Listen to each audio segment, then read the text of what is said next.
ನಮಸ್ತೆ. ಇವತ್ತಿನ ಹೊಸ ವಿಡಿಯೋಗೆ ಸ್ವಾಗತ. ಇವತ್ತು ನಾವೆಲ್ಲ ಹೋಗ್ತಾ ಇದೀವಿ ತೀರ್ಥರಾಮೇಶ್ವರ. ತ್ರಿಮೂರ್ತಿಗಳು ನೆಲೆಸಿರ್ತಕ್ಕಂತ ಈ ಪುಣ್ಯ ಕ್ಷೇತ್ರ ತೀರ್ಥ ರಾಮ ಈಶ್ವರ.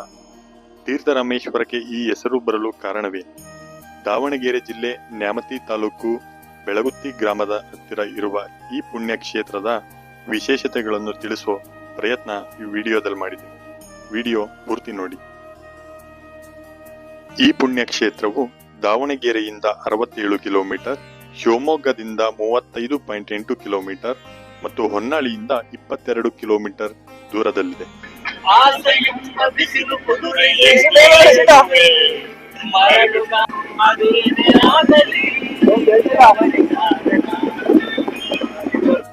ಇದು ಬಯಲು ಸೀಮೆ ನಡುವಣ ಬೆಟ್ಟದ ಪ್ರಕೃತಿ ರಮಣೀಯವಾದ ಪ್ರಶಾಂತ ತಾಣವಾಗಿದೆ. ಬೆಟ್ಟದ ನಡುವೆ ನಿರ್ಮಿಸಲಾದ ಈ ದೇವಾಲಯಕ್ಕೆ ನಾವು 2 ಮಾರ್ಗಗಳಿಂದ ತಲುಪಬಹುದು. ಮೆಟ್ಟಿಲುಗಳ ಮುಖಾಂತರ ಪ್ರಕೃತಿಯ ಸೌಂದರ್ಯ ಸವಿಯುತ್ತಾ ಸುಮಾರು 10 ನಿಮಿಷಗಳಲ್ಲೇ ನಾವು ದೇವಾಲಯ ತಲುಪಬಹುದು. ಇನ್ನೊಂದು ಮಾರ್ಗ, ನಾವು ವಾಹನಗಳ ಮುಖಾಂತರ ಬೆಟ್ಟದಲ್ಲಿ ನಿರ್ಮಿಸಲಾದ ರಸ್ತೆಯ ಮುಖಾಂತರ ನಾವು ಸುಲಭವಾಗಿ ದೇವಸ್ಥಾನ ತಲುಪಬಹುದು.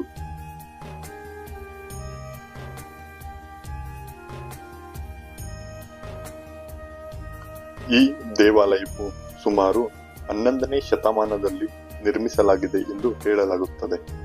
ಹಾಗೆ ಈ ದೇವಾಲಯವು ದಕ್ಷಿಣ ಕಾಶಿ ಎಂದೂ ಕರೆಯಲ್ಪಡುತ್ತದೆ. ದೇವಸ್ಥಾನ ಪ್ರವೇಶಿಸಿದ ನಮ್ಮೆಲ್ಲರಿಗೂ ಮೊದಲು ನೋಡಸಿಗುವುದು ಕಾಶಿ ಗಂಗಮಾತಾ.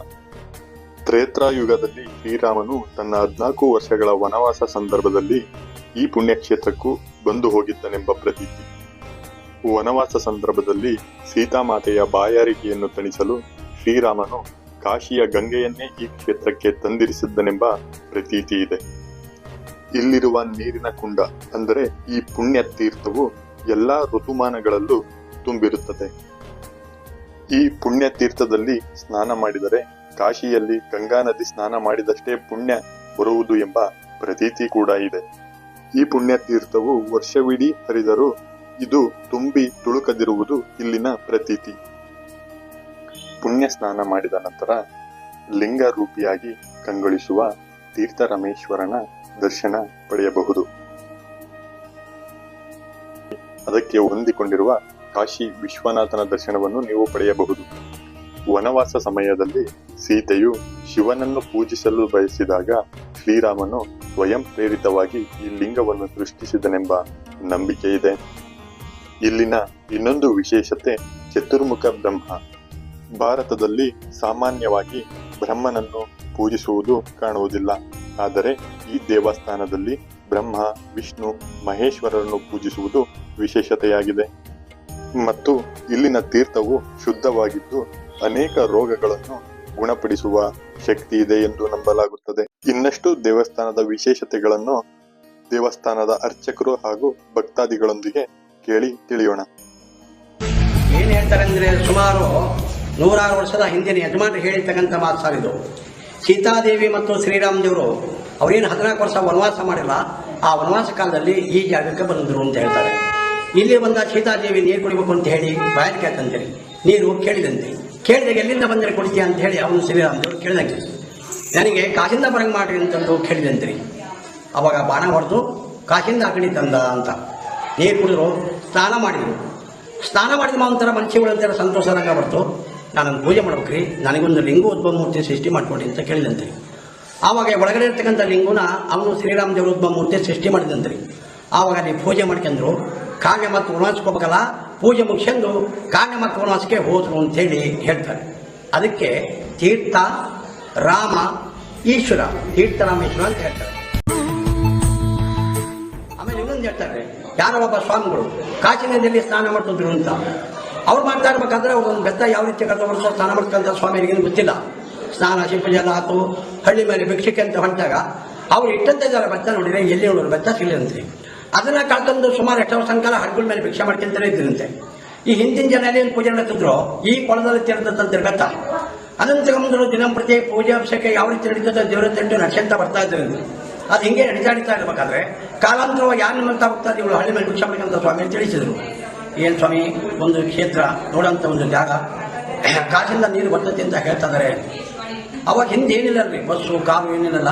ಆ ಸ್ವಾಮಿಗಳು ಹಿಂಗೆ ಹಳ್ಳಿ ಮೇಲೆ ಭಿಕ್ಷಾ ಮಾಡ್ಕೊಂತ ಈ ಜಾಗಕ್ಕೆ ಬಂದರು. ಇಲ್ಲಿ ಬಂದು ಸ್ನಾನ ಮಾಡಿದ್ರು. ದೇವ್ರ ಸ್ನಾನಕ್ಕೆ ಅಂತ ದೇವ್ರಿಗೆ ಬಂದಾಗ ನನ್ನ ಭತ್ತ ನೋಡಿದ್ರು. ನೋಡಿ ಹಿಂದೆ ಪೂಜೆ ಮಾಡ್ತಕ್ಕಂಥ ಯಜಮಾನ್ರನ್ನ ಕೇಳಿದಂತೆ, ಏನ್ರಿ ಬಚ್ಚ ಎಲ್ಲಾರ್ದಿದ್ದು, ಯಾರು ಕೊಟ್ಟಿದ್ದು? ಏನು ಸ್ವಾಮಿ ಹಿಂಗೆ ಕೇಳ್ತೀರಿ? ಸುಮಾರು ಎಷ್ಟು ವರ್ಷ ಅಂಕಲ ಇಲ್ಲೇ ಇದ್ದಿದ್ದು, ನೀವು ಹಿಂಗೆ ಕೇಳ್ತಿರೋ ಉದ್ದೇಶ ಏನು? ಇಲ್ಲ, ನಾನು ಕಾಸಿನದಲ್ಲಿ ಬೆಳ್ಳಿ ನಾಟಕಂತ ಭತ್ತ ಕಳೆದೋಗ್ಬಿಡ್ತೀರಿ, ಅದೆಲ್ಲಿ ಹೋಗಿತ್ತು ನನಗೆ ಗೊತ್ತಿಲ್ಲ, ಅದು ನೋಡ್ಬೇಕು ಕೊಡ್ರಿ ಅಂತೇಳಿ ಕೇಳಿದಂತ. ಅವಾಗ ತೆಗೆದು ಆ ಸ್ವಾಮಿಗಳ ಕೈ ಕೊಟ್ಟರೆ ಬೆತ್ತದ ಒಳಗಡೆ ಬೆಳ್ಳಿ ನಾಣ್ಯಗಳು ಇದ್ದವು ಅಂತ. ಅವಾಗ ಅವ್ರದ್ದು ಅಂತ ಕಾಯಿ ಮಾಡ್ತಾರೆ ಸರ್, ಅದನ್ನು ನೋವಕ್ಕಾರೆ ಇಸ್ಕೊಂಡು ಆ ಸ್ವಾಮಿಗಳು ಮತ್ತು ಹಳ್ಳಿ ಮೇಲೆ ಭಿಕ್ಷಾ ಮಾಡ್ಕೊಂತ ಹೋದ್ರು ಅಂತ ಹೇಳಿ ಹೇಳ್ತಾರೆ. ಒಟ್ಟು ಈ ಶ್ರೀರಾಮ ದೇವರನ್ನು ಬಾಣ ಹೊಡೆದಂತ ಹೇಳ್ತಾರೆ. ಕಾಸಿಂದ ಸ್ವಾಮಿಗಳು ಬೆತ್ತ ಬಿಟ್ಟದ್ದು ಹೇಳ್ತಾರೆ.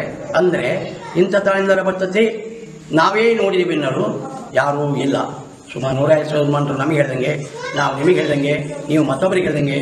ಏನಂದರೆ ನಾವು ತಿಳ್ಕೊಬೇಕಾದ್ದು ದೇವರ ಒಂದು ಸತ್ಯ ಐತಿ. ನಾವು ಹೊನ್ನಾಳಿಯಿಂದ ಇಲ್ಲಿಗೆ ಪ್ರತಿ ವರ್ಷದಲ್ಲಿ 4-5 ಸರಿ ಬರ್ತಾ ಇರ್ತೇನೆ.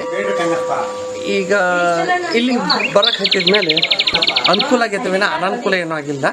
ಈ ದೇವರ ಆಶೀರ್ವಾದದಿಂದ ನನಗೆಲ್ಲದೂ ಒಂದು ಸಮೃದ್ಧಿಯಾಗಿ ನಡೆಸ್ಕೊಂತ ಹೋಗ್ತಾ ಇದ್ದೀನಿ. ಇದರಿಂದ ನಾವು ಆಗಾಗ ಮಕ್ಕಳು ಬಂದಾಗ ಅಥವಾ ನಾವೇ ನೆನಪಾದಾಗ ನಾವಿಲ್ಲಿ ಬಂದು ಹೋಗ್ತಾ ಇದ್ದೀವಿ. ನಮಸ್ಕಾರ. ಇಂಥ ಅಪರೂಪ ದೃಶ್ಯ ಈ ಕಾಶಿನಿಂದ ಇಲ್ಲಿ ಬರೋರು ನೀರಂದರೆ ತುಂಬ ಆಶ್ಚರ್ಯವಾಗಿದೆ. ಅದು ಎಷ್ಟು ವರ್ಷದಿಂದ ಬರ್ತಾ ಇದೋ ಗೊತ್ತಾಗ್ತಾ ಇಲ್ಲ. ಈ ಸ್ವಾಮಿ ಅನುಗ್ರಹ ಇದೆ. ಇಂಥವು ಇನ್ನೂ ಕಂಟಿನ್ಯೂ ನಡ್ಕೊಂಡು ಬಂದರೆ ಇದು ಬಹಳ ಪುಣ್ಯಕ್ಷೇತ್ರದಲ್ಲಿ ಬಹಳ ಅಪರೂಪವಾಗಿ ಪುಣ್ಯಕ್ಷೇತ್ರ ಆಗುತ್ತೆ ಅಂತ ನಮ್ಮ ಒಪಿನಿಯನ್. ನಾವು ಚಳ್ಳಕೆರೆಯಿಂದ ಬಂದಿದ್ದೀವಿ. ಇಲ್ಲಿ ತೀರ್ಥರಾಮೇಶ್ವರ, ಇಲ್ಲಿ ಕಾಶಿ ಗಂಗಾ ಅಂತೇಳಿ ಬರುತ್ತೆ. ಅಲ್ಲಿ ಫ್ರಿಜ್ ವಾಟರ್ ತರ ಇದ್ದಂಗೆ ತಣ್ಣಗಿರುತ್ತೆ. ನೀರು ಹಾಕ್ಸ್ಕೊಂಡ್ಬಿಟ್ರೆ ಎಷ್ಟು ಬಾಡಿ ಪೇನ್ ಇದ್ರು ಏನಿದ್ರು ಸೊ ತುಂಬಾ ರಿಲ್ಯಾಕ್ಸ್ ಆಗುತ್ತೆ. ಅದು ಕಾಶಿಲಿ ಬಿಟ್ಟಿರೋದನ್ನ ಇಲ್ಲಿ ಬಂದಿದೆ ಅಂತ ಹಳೆ ಎಲ್ಲರೂ ಬಂದವರು. ಸೊ ಇಲ್ಲಿ ಬಂದ್ರೆ ಮನಸ್ಸಿಗೆ ನೆಮ್ಮದಿ, ಶಾಂತಿ, ಒಂದು ವಾತಾವರಣ ಎಲ್ಲ ಚೆನ್ನಾಗಿದೆ, ಎಲ್ಲ ಸಿಗುತ್ತದೆ. ಚೆನ್ನಾಗಿದೆ, ನೋಡುವಂತ ಪ್ಲೇಸ್ ಇದು. ಮತ್ತೆ ಚತುರ್ಮುಖ ಬ್ರಹ್ಮ ದೇವಸ್ಥಾನ ಇದೆ, ಎಲ್ಲೂ ಇಲ್ಲ, ನೋಡಿಲ್ಲ ಎಲ್ಲಿವರೆಗೂ ನಾವು. ಸೊ ಪ್ಲೇಸ್ ಚೆನ್ನಾಗಿದೆ, ತುಂಬಾ ಚೆನ್ನಾಗಿದೆ. ಒಂದು ವಿಸಿಟ್ ಕೊಡಿ. ತ್ರೇತಾಯುಗದಲ್ಲಿ ಶ್ರೀರಾಮನು ತನ್ನ 14 ವರ್ಷಗಳ ವನವಾಸ ಸಂದರ್ಭದಲ್ಲಿ ದಕ್ಷಿಣ ಭಾರತದ ಹಲವಾರು ಕಡೆಗಳಲ್ಲಿ ಹಾದು ಹೋಗಿದ್ದು, ಆತ ನಡೆದಾಡಿದ ಹಲವಾರು ಸ್ಥಳಗಳಲ್ಲಿ ಆತ ಬಂದು ಹೋಗಿದ್ದಕ್ಕೆ ಕುರುಹುಗಳನ್ನು ಬಿಟ್ಟು ಹೋಗಿದ್ದಾನೆ. ಈ ಕ್ಷೇತ್ರದಲ್ಲೂ ಸಹ ಶ್ರೀರಾಮಚಂದ್ರನು ತನ್ನ ಪಾದರಕ್ಷೆಗಳನ್ನು ಬಿಟ್ಟು ಹೋಗಿರುತ್ತಾನೆ. ಇದು ಬೆಟ್ಟದ ತುದಿಯಲ್ಲಿದ್ದು ಅಲ್ಲಿ ಚಿಕ್ಕ ಗುಡಿಯನ್ನು ಕೂಡ ನಿರ್ಮಿಸಲಾಗಿದೆ. ನಾವೆಲ್ಲ ಈ ಹಿಂದೆ ಬೆಟ್ಟವನ್ನು ಹತ್ತಿ ಆ ಪಾದಿಕೆಗಳ ದರ್ಶನವನ್ನು ಕೂಡ ಪಡೆದಿದ್ದೆವು. ಆದರೆ ಇವಾಗ ಕಾಡು ಪ್ರಾಣಿಗಳು ಹಾಗೂ ದಟ್ಟವಾಗಿ ಬೆಳೆದ ಮರಗಿಡಗಳು ಹೆಚ್ಚಾಗಿ ಯಾರೂ ಅಲ್ಲಿಗೆ ಸಂಚಾರ ಮಾಡದ ಕಾರಣ ಅಲ್ಲಿ ಹೋಗಲು ನಮಗೆ ಸಾಧ್ಯವಾಗಲಿಲ್ಲ. ಈ ದೇವಾಲಯದ ಹತ್ತಿರ ಈ ಸುಂದರ ಪ್ರಕೃತಿಯ ನಡುವೆ ಇಲ್ಲಿ ಒಂದು ಕಲ್ಯಾಣ ಮಂಟಪದ ವ್ಯವಸ್ಥೆ ಕೂಡ ಇದೆ. ಇಲ್ಲಿ ನೀವು ಯಾವ ಶುಭ ಸಮಾರಂಭಗಳನ್ನು ಕೂಡ ಮಾಡಿಕೊಳ್ಳಬಹುದು.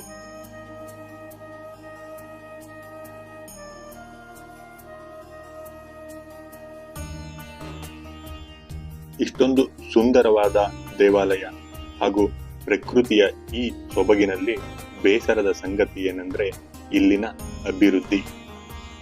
ನಾವೆಲ್ಲ ಸುಮಾರು ವರ್ಷಗಳಿಂದ ಈ ಪುಣ್ಯಕ್ಷೇತ್ರಕ್ಕೆ ಭೇಟಿ ನೀಡುತ್ತಾ ಇದ್ದೇವೆ. ಅಂದಿನಿಂದ ಸಹ ಯಾವುದೇ ಹೆಚ್ಚಿನದಾಗಿ ಈ ಕ್ಷೇತ್ರ ಅಭಿವೃದ್ಧಿಯನ್ನು ಕಂಡಿಲ್ಲ. ಈ ವಿಡಿಯೋ ಮುಖಾಂತರ ನಾವು ಕೇಳಿಕೊಳ್ಳುವುದೇನೆಂದ್ರೆ ಇಲ್ಲಿನ ಸ್ಥಳೀಯ ಮುಖಂಡರು ಹಾಗೂ ಬೆಂಬಲಿತ ಶಾಸಕ ಮತ್ತು ಸಂಸದರಿಗೆ ಮನವಿ. ಇಷ್ಟೊಂದು ಪುರಾತನ ಹಿನ್ನೆಲೆ ಹಾಗೂ ವಿಶಿಷ್ಟತೆಗಳನ್ನು ಹೊಂದಿರುವ ಈ ಪುಣ್ಯಕ್ಷೇತ್ರ ಇನ್ನಷ್ಟು ಅಭಿವೃದ್ಧಿ ಹೊಂದಬೇಕು ಅನ್ನೋದೇ ನಮ್ಮೆಲ್ಲರ ಆಸೆ. ಮತ್ತೆ ಮುಂದಿನ ವಿಡಿಯೋದಲ್ಲಿ ಸಿಗೋಣ.